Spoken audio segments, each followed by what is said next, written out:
Minnesota Vikings are currently $12 million and change over the projected $180 million 2021 NFL salary cap. How will the Vikings get under this threshold? How will they free up cash to go after free agents? How can they extend some of their key players?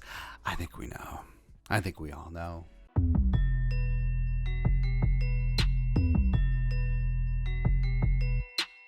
The genius of Rob Brzezinski, Rick Spielman, and the Vikings is not taking on dead money on players who will not be on the team. That's the problem with the Saints. That's the problem that the Patriots had last offseason, etc. Hashtag cap is a myth, and we'll prove there's always money in the banana stand today as we free up some salary cap. So there are a couple ways to do this. You can cut players, you can trade players, you can have a pay cut on guys, you can restructure and extension. So we're going to walk through all of those various scenarios of what potentially could happen in the Vikings offseason today. First up, trade. So, yeah, the big question is what would happen with Kirk Cousins? If the Vikings cut him, they would incur a $41 million dead cap penalty because they would have to pay out his $21 million base salary, which is fully guaranteed, as well as his prorated signing bonus of $30 million spread out over 3 years. So that's $20 million bucks, hence $41 million. That's a no-go. Ain't going to happen.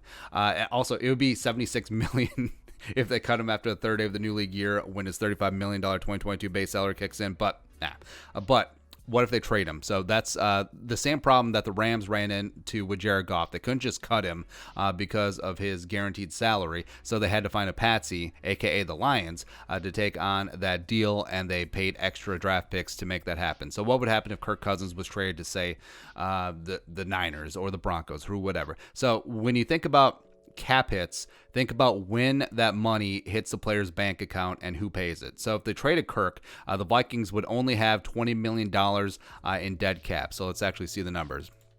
So you see that the Vikings cap room goes from negative $12 million all the way up to $1 million because they do save net $11 million because his $21 million base salary would transfer over to his new team's salary cap since he doesn't get that cash until the start of the season when the game checks start rolling in. So the Vikings would actually, like we said, net save $11 million by taking $20 million versus the 2021 cap versus $31 million if they would have kept him. Now, they could designate him as a post-June 1st trade, and then they could just take 10 and 10 over the next 2 years like they would have normally if he was on the roster, but that's getting ahead of ourselves there. But since trading Cousins is pretty unlikely, take that one off the table. So still at 192, still negative $12 million. So what are you going to do? Well, cuts, that's the easiest one. And you look around the team, you got guys like Riley Reef, Kyle Rudolph, Shamar Stephen, Dan Bailey, and Britton Skolquit. Oh, that one hurts. So they do have, they are very likely to either be cut or be taking significant pay cuts. But let's talk about cuts right now. So they are combined. They do have a combined $0 guaranteed money left on their $28.1 million in total base salaries, and the Vikings can free up $24 million in change if they just cut him, which easily could happen. So let's see what happens. Dun, dun, dun, dun. So the Vikings flip from negative $12 million in cap space all the way up to nearly $12 million into the black just by making these 5 moves, which potentially could happen. And they do have to carry some dead cap due to the proration of the signing bonuses, Reef, Rudy, Stephen, Bailey, etc. But, I mean, the fact that you're getting that money off your books and you can free some money up, extend your guys, maybe bring back Eric Wilson, chase after dudes in free agency. It's extremely possible. So let's actually take that one out. Now, pay cuts. So we could use Anthony Barr as the example here, but we're actually going to use Riley Reef. So de facto, cutting Reef, letting him hit the market, then bringing him back at a lower rate is essentially a pay cut. So let's explore that avenue. So say that happens. So Riley Reef agrees to take a $5 million pay cut. He tests the market, ain't happening, blah, blah, blah. So the Vikings do have to take that $2.2 million dead from his prorated signing bonus, but they bring him back at $6.65 million. So there you go. So the Vikings, they did have about $12 million in cap room, and then now it dips down since they brought Riley Reef back, but they do net save $5 million bucks off his $11.65 million base salary that he was due in 2021.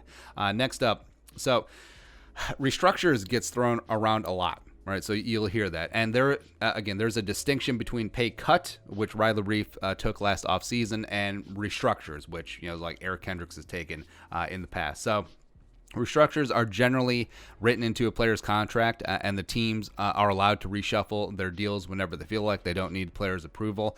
And frankly, they get the same amount of money, and I think the players like it better because they get it all in a lump sum up front as a roster bonus, as opposed to having to wait for game checks through the season. So, hypothetical Thielen restructure. Again, this is all hypothetical, but he is under contract for 4 more years. He has $11.1 million base salary, and we're going to convert $8 million of that into a 2021 roster bonus. Now, that roster bonus is going to be prorated over the remaining years of the deal, $2 million in each of the next 4 seasons. So his new base salary will be dropped down to $3.1 million. The Vikings would gain $6 million in cap space because remember it's prorated, so you do have to take $2 million on the chin in 2021. So now you've increased his dead cap to $13.4 million, but that is what it is, and that's why you generally only restructure guys that are going to be on the roster for the duration of the contract. So Adam Thielen, even though man, he's going to be pretty long in the tooth by the end of that. Certainly could see it through the end. So the Vikings, by restructuring Adam Thielen, you see they go from 5.2 up to 11.2 million in cap room. Now you could easily do that with Kendricks as well. So yeah, I think the restructure candidates would be Thielen and Kendricks this offseason. Lastly, extension. So Daniil and Harrison and Brian O'Neill certainly could be up for some contract refreshing. Hypothetical, we're going to talk about Daniil. So hypothetical Daniil extension. So he signed through 2023, and I'm not a big, well, he signed his contract and got played out. Now, get it while you can get it, man. Get it while you can get it. And the Vikings can protect themselves in case that neck isn't bueno. So stop freaking out. Stop freaking out about the price tag as well. So 2-year, $70 million extension. So now I know that sounds crazy, but if you add that on to the remaining 3 years of his deal, that only brings his yearly 5-year average up to $22.19 million. That's how woefully underpaid he is. That's how crazy. $22.19 million in terms of average per year would only be 4th in the league. It just crazy. And also you can have a laden with injury guarantees and base salaries only guarantee on the 3rd day of the new league year, all that stuff, and also put in a ton of performance incentives. So the Vikings can protect themselves while taking care of Daniil, and if he is back to being the real deal Daniil Hunter and good to go, he definitely gets taken care of and gets his money, which he definitely deserves. But the kicker here is a $20 million signing bonus, which is the only true guarantee of the extension. Now, the signing bonus cap hits can be prorated up to over 5 years of the deal. That's why you look at Patrick Mahomes' 10-year deal. That's why you look at Tyron Smith's 8-year deal back in the day. That's why you see cap hits for signing bonuses only prorated over 5 years. So that stops teams from signing players to hypothetical 20-year contracts and then spreading out signing bonus. So nah. But Daniil's 2021 cap hit would only go up $4 million.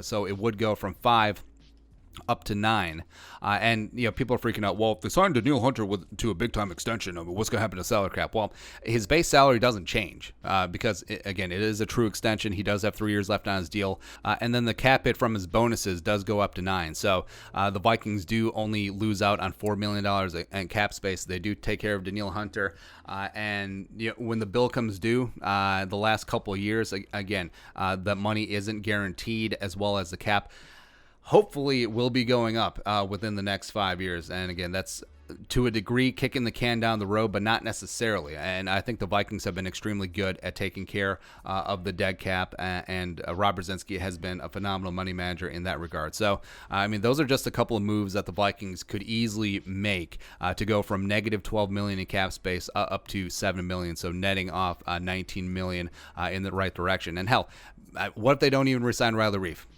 So they save that cash as well. So they could go from negative 12 up to almost 14. So a $26 million swing in the cap. And that's not even including a pay cut for Anthony Barr. That's not even including a restructure for Eric Kendricks. And also, you could re-sign Harrison Smith, where you tear up the old year, final year of his contract, and have him at a lower base salary and actually reduce his salary cap. Same thing with Daniil Hunter. You can sign him to an extension, plus then restructure his 2021 number.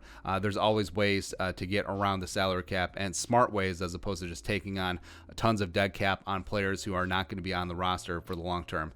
Also, Kirk Cousins could take a pay cut. That's how the Vikings can save cap space this offseason. Let us know your thoughts in the comment section below. Subscribe for daily Vikings takes. Want to support that work? Pull us on the Venmo. But until next time, Skull Production Value.